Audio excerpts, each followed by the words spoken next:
Bonjour tout le monde, on se retrouve pour cet épisode 8. Alors je me suis déjà préinstallée sur la table, sur ma table de travail.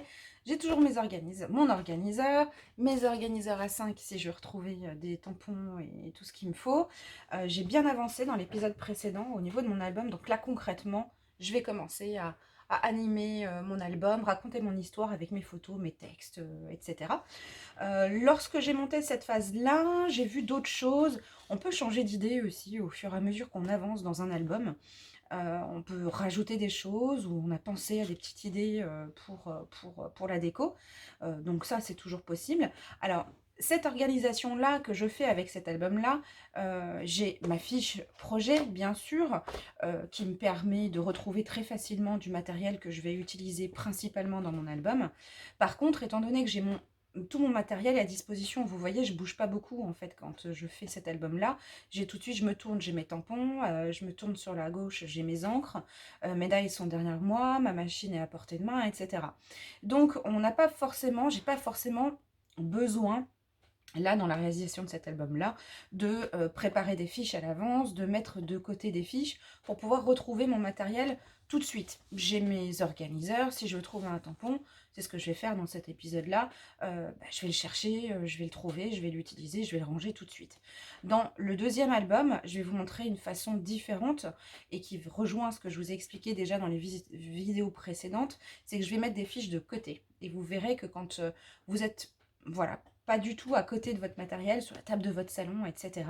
On a une organisation peut-être différente pour avancer, parce que c'est ça vraiment le but, c'est d'être organisé et de pouvoir avancer et travailler directement dans ses projets sans avoir besoin de repenser à chaque fois rangement ou trouver son matériel. C'est vraiment le but de cette saison 3 autour de ces kits et de ces tutoriels. Alors vous nous aviez posé aussi des questions par rapport au papier qu'on utilisait pour les structures. Alors c'est vrai que nous on aime bien le papier, on le trouve chez Ephemeria. Vous avez vraiment tout un tas de cardstock, de couleurs diverses et variées pour vos albums. C'est du papier de bonne qualité, il est teinté dans la masse et quand vous le pliez, voilà, vous ne voyez pas de bande blanche. Du coup, voilà, si vous avez envie d'avoir un bon, du basil, hein, basil cardstock, vous pouvez le trouver chez Ephemeria et en plus c'est une boutique française. Voilà, donc là je vais avancer doucement dans mon album et puis je vais forcément remplir un petit peu cette partie-là de mon organiseur A4 puisque j'aurai peut-être pas forcément le temps de faire toutes les pages. Alors là déjà j'ai besoin de voir ce que je peux mettre au niveau du titre sur la couverture de mon album, ce qui va me permettre de vous montrer comment on range nos découpes bois. Et donc du coup je vais choisir une découpe bois, mais pas que, parce que là il y a une esperluette. Je sais que j'en ai une dans mes découpes bois qui va me servir aussi dans mon album. Alors les découpes bois, moi je les range principalement donc, dans les clickbox 13 cm. Après en fonction de la hauteur, enfin des mesures de vos découpes, vous allez adapter, hein, peut-être c'est les 16 ou les 21 qui conviendront. Donc nous on utilise surtout donc, des découpes bois et elles sont très bien pour des albums parce qu'elles sont très fines et donc on va pouvoir vraiment les coller sur des pages d'album. Elles sont vraiment très fines donc elles ne vont pas augmenter considérablement l'épaisseur de notre album. Alors on en a plusieurs. Ici on a regroupé un petit peu pas mal de choses. On aurait pu trier hein, entre Noël, le feuillage, les briques, la dentelle, les titres, etc. Moi personnellement ça me va très bien, à chaque fois que j'en ai besoin d'une je regarde dans ma boîte. Les boîtes sont assez grandes et plates donc elles prennent pas beaucoup de place et donc ça permet vraiment de chercher assez facilement ce dont on a besoin. Mais vous pouvez faire des tris dans vos découpes, surtout quand elles sont petites comme ça, et vous allez pouvoir utiliser justement encore une fois les mini clickbox. Alors les mini clickbox, par exemple ici on a des petites découpes, voilà, sur un thème, hein, c'est tout ce qui est clé, cadenas, etc. Donc vous pouvez les mettre dans ces mini clickbox. Mais vous pouvez aussi les ranger donc, dans les pop box rectangles hautes, dans lesquelles vous allez trouver donc des clickbox, ça c'est les 11 cm rectangles qui s'adaptent très bien.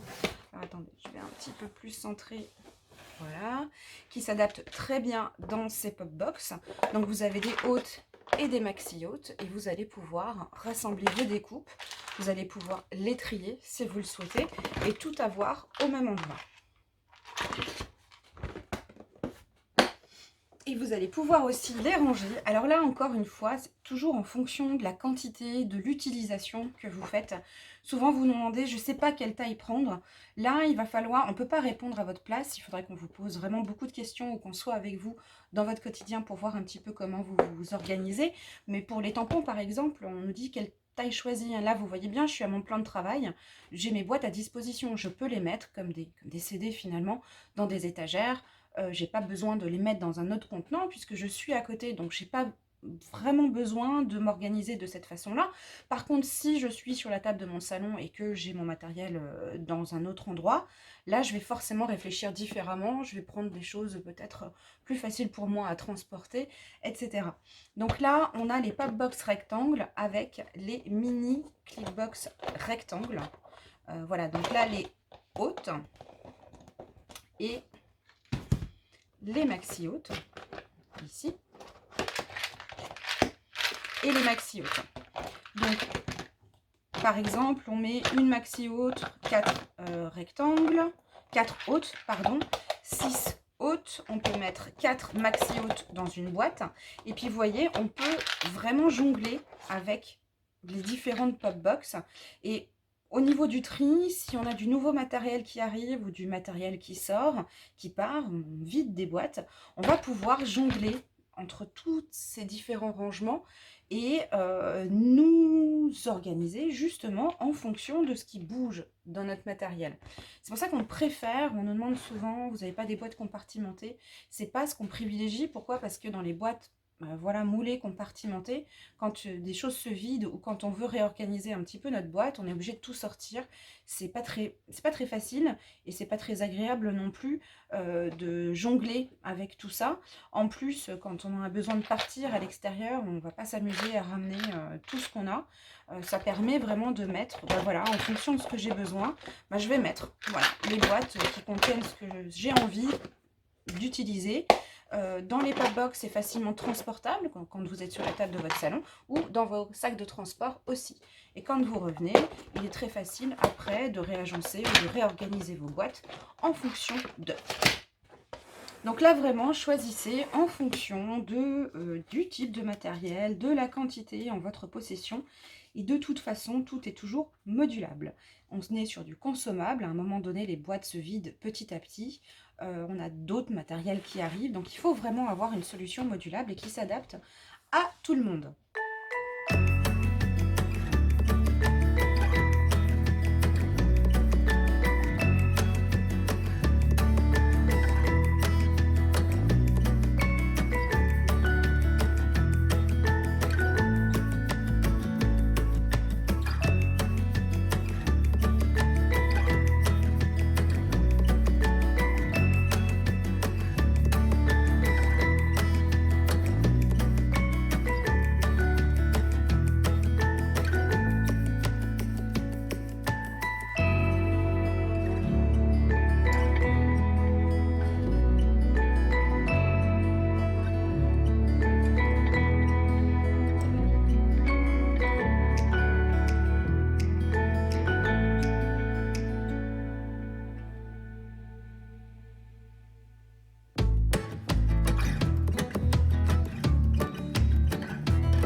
Alors, je vais utiliser un petit peu de masking tape Donc là, j'utilise donc les Popbox mini qui sont vraiment très bien pour ranger les masking tape. Donc quand vous retournez, vous avez une visu vraiment de ce que vous avez à l'intérieur. L'avantage aussi pour le rangement des masking tape, c'est que quand on veut chercher quelque chose ou quand on veut utiliser un masking tape, moi j'aime bien pouvoir les prendre directement et pouvoir voilà, voir finalement ce que je vais prendre comme longueur pour mes projets. C'est pas forcément le cas quand quand vous les avez un petit peu en rond d'oignon sur des barres ou ce genre de choses. Il faut souvent, quand on en veut un, il faut souvent enlever les premiers pour pouvoir le prendre comme il faut dans la main. Là, ça permet aussi de faire des tris par marque ou alors par thème. Faites comme vous voulez. Moi, je les mets personnellement, je les mets au fur et à mesure qu'ils arrivent. J'essaie quand même de garder, par exemple, là, on a ceux de All and Create. Là, on a d'autres marques. Donc, j'essaie de les garder un petit peu ensemble au niveau des marques parce que souvent, par collection, c'est des motifs qui vont bien ensemble. Par contre, voilà. Donc là, j'ai une visu vraiment de ce que j'ai à l'intérieur. Alors, je ne suis pas obligée de les ouvrir, mais là, je les ouvre pour que vous puissiez voir à l'intérieur. Donc, ce que je fais pour choisir, moi, je les retourne tout simplement.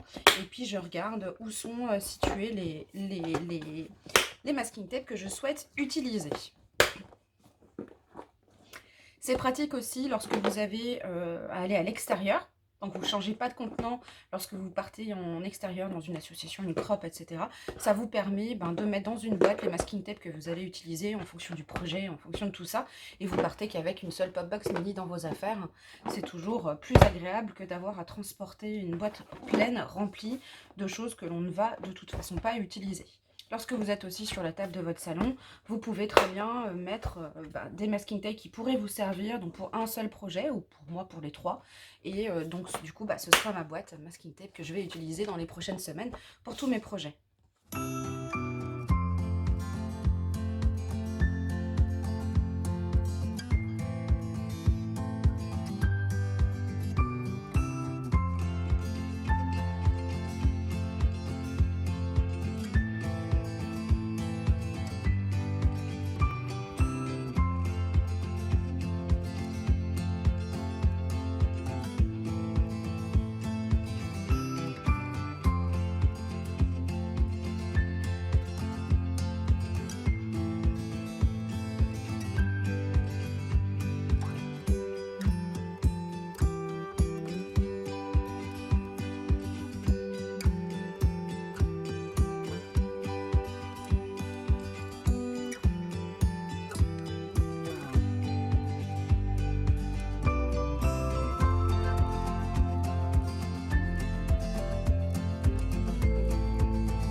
Voilà, alors je ne peux pas continuer plus que ça sur mon album. J'ai déjà préparé un petit peu la couverture, je sais plus ou moins comment je vais faire la tranche. J'ai réfléchi aussi un petit peu à ce que je vais faire sur la couverture. Ici, j'ai collé tout ce qui était photo, etc. sur la page de couverture. Ça me donne un peu une ambiance. J'ai déjà préparé ce que je vais mettre comme embellissement sur cette page-là.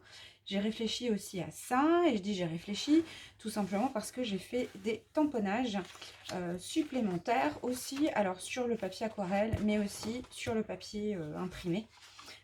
Voilà, donc j'ai déjà plus ou moins préparé et puis ça me permettra aussi à un moment donné, si j'ai pas non plus beaucoup de temps devant moi pour décorer directement dans l'album, je pense que la prochaine fois j'ai envie de faire un petit peu de colorisation à l'aquarelle et donc ça vous permettra de voir aussi comment est-ce qu'on range nos godets aquarelles. Donc voilà, donc plus je m'y mets, plus j'ai une idée de ce que je vais faire. J'avance un petit peu avec du tamponnage. Si j'ai des découpes à faire plus tard, je les ferai. J'avance au fur et à mesure, à chaque fois que j'ai un petit peu de temps à me consacrer à mon album. Et puis surtout, je prévois aussi les moments où j'ai pas beaucoup de temps, j'ai peut-être une demi-heure, une heure, où je vais pouvoir coloriser et puis faire des découpes. Donc ça me permet vraiment d'avancer en fonction de mon quotidien Si j'ai pas beaucoup de temps, je sais que voilà, j'ai une activité ici qui va me permettre d'avancer sur mon album. Voilà, allez, à l'épisode prochain. Ciao, ciao.